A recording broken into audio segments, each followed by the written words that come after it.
Well, I feel like I may be getting ahead of myself with a lot of this D&D content. So today we're going to be taking a step back and we're going to be talking about creating synergy in the party. And this video is going to be both for the players in the party and the DM. And what we are going to be talking about exactly is writing adventuring parties, writing adventures for parties, what I like to call the Scooby-Doo Effect, and listening to each other. And since we won't be talking about rules today, you already know that this video will not be giving you the rules as written. Also, always remember that I make these videos to offer my own advice. Dungeons & Dragons is one of the greatest things to ever happen to me, and I purely just want to help others learn to love this game like I have. So I hope you enjoy these videos because I am writing as if I were writing them to myself years ago when I learned how to play. And I am putting as much love and care into these as you may think that would entail.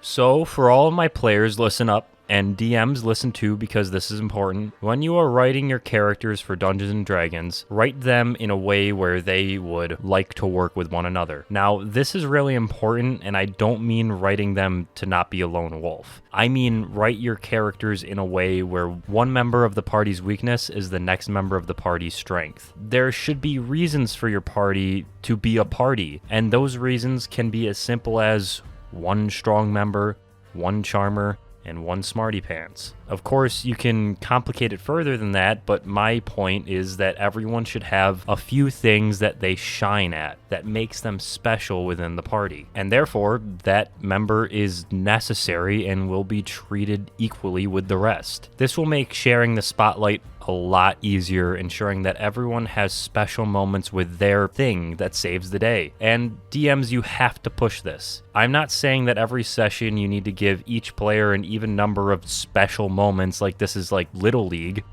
I just mean write your adventures in a way where your players will always feel like there is a reason for them being there. All of this will bring the party one step closer together, and sooner rather than later, you will feel like everyone is turning to the same person to watch them shine. And the game will be that much more fun for it. Secondly, you should write your parties in a way where they will be bonded to each other. For the game to run smoothly, it only makes sense for you to write characters that are going to be thicker than thieves. And this could mean that they could be family members, old pals, or just that they like to work together and, I mean, really enjoy it. I should say that I don't mean that your characters should never disagree. Everyone should be allowed to have different opinions on how to continue the story, but despite the disagreements, your characters should be written in a way that at the end of the day they will stick together through it all. Writing your characters in this way actually gives me a beautiful segue into the Scooby-Doo effect, so we're gonna skip to that.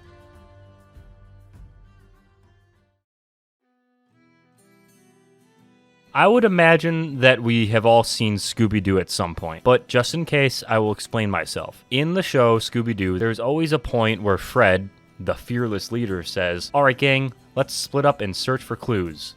And at children, at this point, we always say, no, don't do that. Now everyone is going to get captured and hurt and confused, and nothing's going to get done. But at some point, as we all entered or approached adulthood, we turned into Freds. And it's a meme in the D&D community, but we all still do it. We put on our best Fred cosplay and exclaim, "Let's split up." Don't do this. It is a horrible idea. And there are 100 reasons for you not to do this, but I'll give you an all-encompassing answer. Splitting the party is hell for the Dungeon Master. When the party splits into 2 or more groups, that is taking the Dungeon Master's one D&D session and chopping that into potentially 3 or 4 separate D&D sessions that they now need to run at the same time. And that means going back and forth between groups, making sure everyone is getting attention and having fun. That also means on-the-fly balancing combat encounters for some random number of party members. And it also means coming up with some random, arbitrary way to get the party all back together for the big story parts of the session, which means some hardcore railroading. So players, I beg of you, don't be a Fred.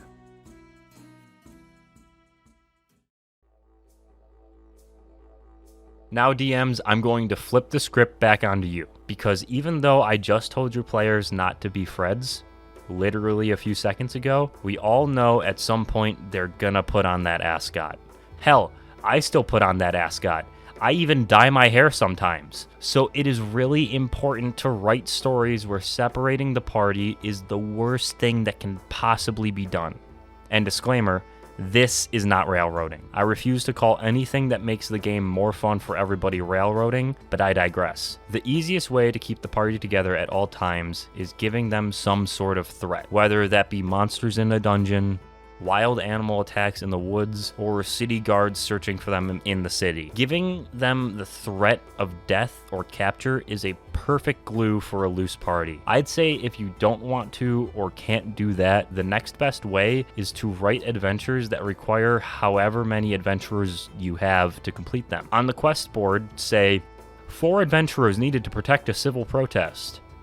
That way, all 4 members will need to be there in order to get paid for the quest. And even if it feels weird to do that, there's always this last option.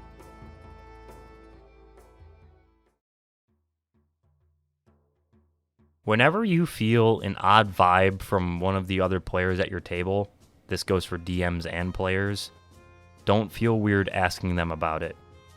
If there is someone who always wants to do stuff on their own or constantly grabs the spotlight from other players and you notice it, don't feel guilty asking them about it. But this should be done in private. Never embarrass someone in front of other people, and always address issues in private and never attack anybody. Remember that this is a game and everyone is just trying to have some fun. So keep the conversation on that. No matter what the issue is that a DM or player is causing at the table, voice your opinion to them and let them know that it may be more fun for everyone if they don't do that. The goal of all of this is to make the game more fun and easier to play for everyone. And if that player or DM can't see that, it may be best at the end of the day to not play with them. And letting go of one of your fellow Dungeons & Dragons players is honestly a huge tragedy. But if they can't see that Dungeons & Dragons is a group game that is designed to tell group stories with your friends, and their actions are making that more difficult, they just aren't a good person to play with.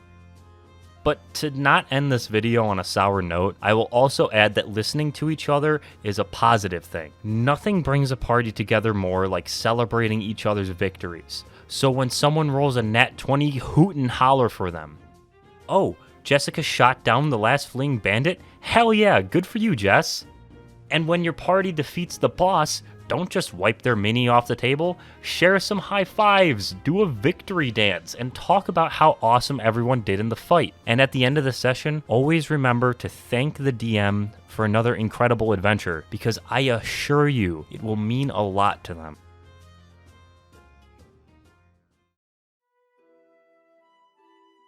Okay, this video was actually suggested to me by one of my, I guess I could call them loyal subscribers, Arana. God, I hope I said that right. So thank you, Arana. This was actually a lot of fun to write up and make. And if any of you watching have ideas for videos or subjects that you would like me to touch on, or touch on in more depth that I've already mentioned, just put them in the comments below. And please consider subscribing. Every one of you who likes my videos enough to press that button makes my day. I won't drag this out too much longer, but DMs, don't worry. Part 2 of Major Locations is still coming. And everyone, please have fun playing your games.